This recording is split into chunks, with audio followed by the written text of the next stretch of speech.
Hello అండి. Welcome back to our channel గీతతో గలగల. ఈరోజు రెసిపీ వచ్చేసి గుమ్మడికాయ పులుసు అండి. గుమ్మడికాయ పులుసు అంటే మాకు చాలా ఇష్టం అనమాట. ఖచ్చితంగా నెలకి 2 సార్లనే చేసుకుంటాం. అయితే చాలా చిక్కగా పుల్లుగా తీయగా చాలా కందిపప్పు వాడకుండా ఇవాళ నేను గుమ్మడికాయ పులుసు చేస్తున్నాను. పప్పు లేకుండా చిక్కగా వస్తుందండి. నేను చేసి చూపిస్తా చూడండి. ఫస్ట్ స్టవ్ ఆన్ చేసుకుని మనం బాండీ పెట్టుకుందాం. పులుసుకి లోతుగా ఉండేదైతే బాగుంటుంది. సరే బాండీ పెట్టుకుని మనకి ఆయిల్ వేసుకుందాం. ఒక 100 గ్రామ్స్ ఆయిల్ వేస్తున్నాను. ఆయిల్ వేసిన తర్వాత ఆయిల్ వేడవుతుంది కదా, ఇప్పుడు ఇందులో కొద్దిగా మెంతులు. పుల్లటి కూరలోకి ఎప్పుడైనా సరే మెంతులు వేసుకోవడం వల్ల టేస్ట్ అనేది ఇంకా బాగుంటుంది. ఇప్పుడు మెంతులు కొంచెం గోల్డెన్ కలర్లో ఫ్రై అవ్వాలి, లేదంటే చేదు వస్తుంది. ఇక్కడ చూడండి మెంతులు బాగా ఫ్రై అయ్యాయి కదా. ఇప్పుడు ఇందులోకి తాలింపు దినుసులు వేసుకుందాము. శనగపప్పు, మినపప్పు, కరివేపాకు, ఎండుమిర్చి 4 కలిపి తాలింపు ఫ్రై చేసుకుందాము. ఇవి కూడా బాగా ఫ్రై అవ్వాలి. తాలింపు ఎప్పుడైనా సరే ఎంత బాగా ఫ్రై అయితే కర్రీ అనేది అంత టేస్ట్ ఉంటుందండి. నెక్స్ట్ వచ్చేసి ముందుగానే 2 ఉల్లిపాయలు, అలాగే పచ్చిమిర్చి, కరివేపాకు కట్ చేసి పెట్టుకున్నాను. ఇక్కడ మనకి శనగపప్పు, మినపప్పు తాలింపులు ఫ్రై అయిపోతున్నాయి కదా. ఫ్రై అయిన తర్వాత ఇప్పుడు మన ఆనియన్స్, పచ్చిమిర్చి, కరివేపాకు యాడ్ చేసుకుందాము. ఇవి కూడా బాగా మగ్గాలన్నమాట. మంచిగా మగ్గుతాయి కదా, మంచి గోల్డెన్ కలర్లో మగ్గాలి ఆనియన్స్. అప్పుడే మనకి గుజ్జుగా కర్రీ అనేది బాగుంటుంది. చూడండి ఆనియన్స్ అనేది బాగా మగ్గాయి. ఇప్పుడు ఇందులోకి మనం ముందుగానే కట్ చేసి పెట్టుకున్నాం కదా గుమ్మడికాయ ముక్కలు యాడ్ చేసుకుందాము. డైరెక్ట్ యాడ్ చేసేసుకోవాలి ఇందులోకి.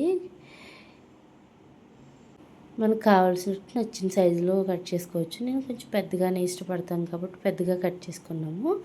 గుమ్మడికాయ ముక్కలు వేసుకొని కొంచెం ఒక 2 నిమిషాలు అలా మగ్గిన తర్వాత ఇందులోకి మనం ఉప్పు, కారం, పసుపు యాడ్ చేసుకోవాలి. ఫస్ట్ పసుపు వేస్తున్నాను నేనైతే.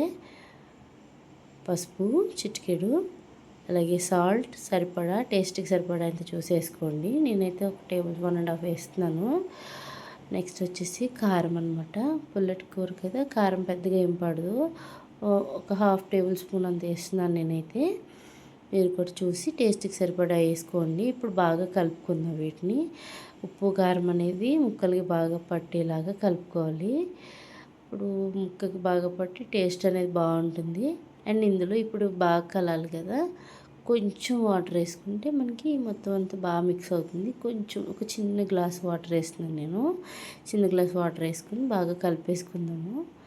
నెక్స్ట్ వచ్చేసి ఒక పెద్ద నిమ్మకాయ సైజ్ అంత చింతపండుని నీటిలో ముందే నానబెట్టుకుని దీని గుజ్జు అంతా తీసుకోవాలి. పులుసు కోసం గుజ్జు అంతా తీసుకొని ఈ కర్రీలో యాడ్ చేసేసుకుందాం మనం. బాగా చిక్కగా కాదు, అలాగని బాగా పలుచగా కాదు. మనకి ఎట్లా కావాలంటే అలాగా పులుసు కోసం ఎంత పడుతుందో అంత పులుపు అనేది యాడ్ చేసుకోండి వాటర్తో సహా.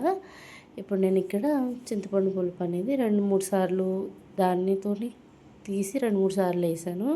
నాకు సరిపడేంత వాటర్ వచ్చే వరకు వేసాను నేను. ఓకేనా, బాగా కలుపుకుందాం. ఇప్పుడు నీళ్ళు వేసుకున్నాయి, బాగా ముక్కలు ములిగేలాగా వాటర్ వేసుకోండి. ఎప్పుడైనా సరే ముక్క తొందరగా ఉడుకుతుంది.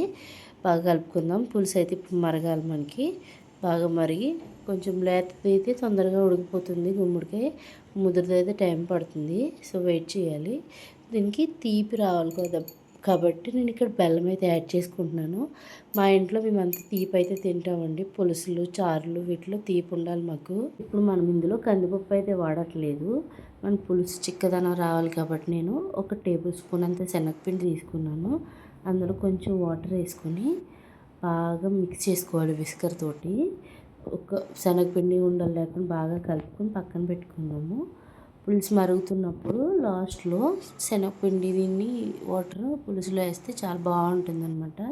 పులుసు చూడండి మరగడం మొదలైంది. ఖచ్చితంగా ఒక 10 మినిట్స్ పడుతుంది ముక్క ఉడకడానికి.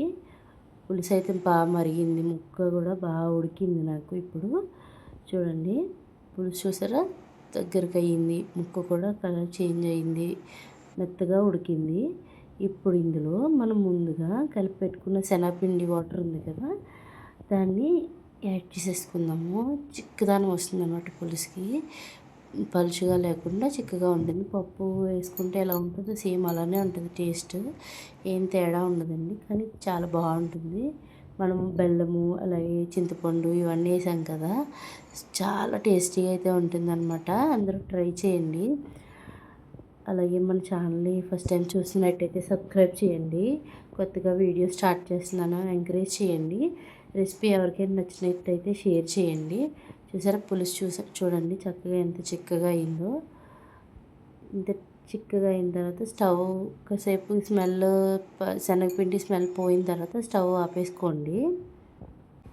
స్మెల్ పోయిన తర్వాత స్టవ్ బంద్ చేసేసుకోవచ్చు. చూడండి ఇక్కడ బాగా వచ్చింది పులుసు అయితే, చాలా టేస్టీగా ఉంది. ముక్కకు కూడా బెల్లం వేయడం వల్ల ముక్కకు కూడా బెల్లం పట్టి తీయగా ఉంటుంది ముక్క. Thanks for watching.